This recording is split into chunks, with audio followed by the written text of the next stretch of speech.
Hello, everyone. Thanks for coming to another, or watching another LitRPG highlights video. This one for Forgotten Ruin by Nick Cole and Jason Anspach. This is a LitRPG adjacent story. More Portal Fantasy than it is LitRPG or Gamelit. Well, there are Gamelit elements to it.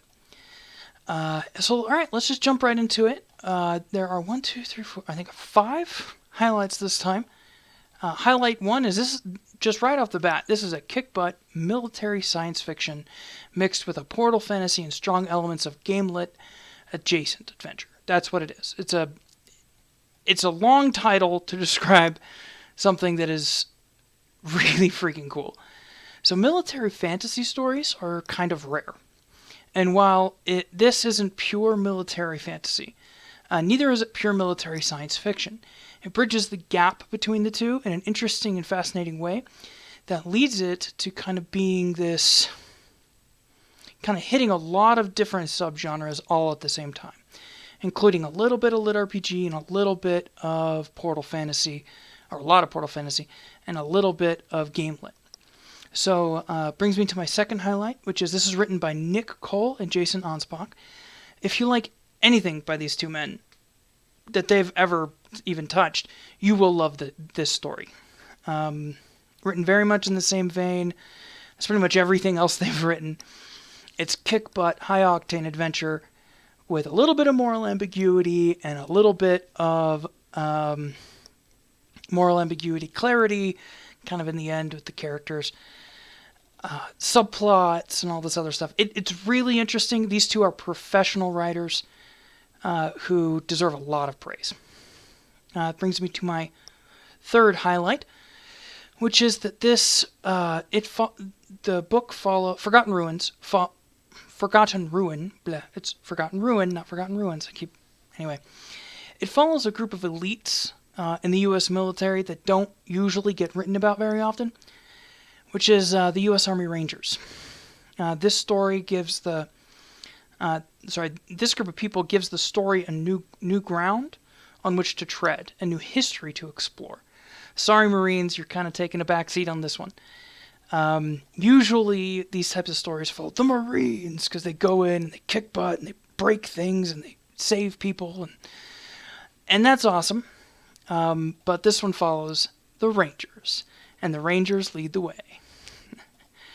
I love that element. It's kind of a different group that usually doesn't get the spotlight in these types of stories, and they have their own rich history, and being able to explore that in a fantasy setting was absolutely delightful.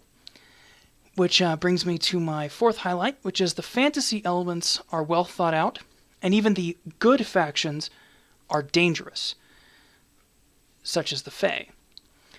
Normally, these types of situations are like the bad guy has this overwhelming army and is going to destroy everything, which is kind of what's going on, but there's usually not another power to oppose them. The good guys have kind of just allowed themselves to decay or whatever. They don't have power of their own, but it's very, very well hit home in this book that the good guys do. But if the good guys, like if they're apocalyptic people show up, it's the end times, which is really kind of cool.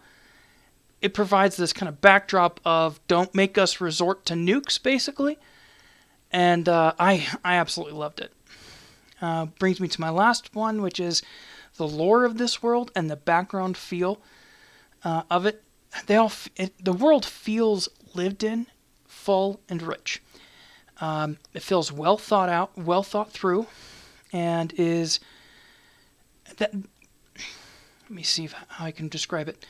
Well thought through is how I would describe probably the entire world that Nick and Jason have created here.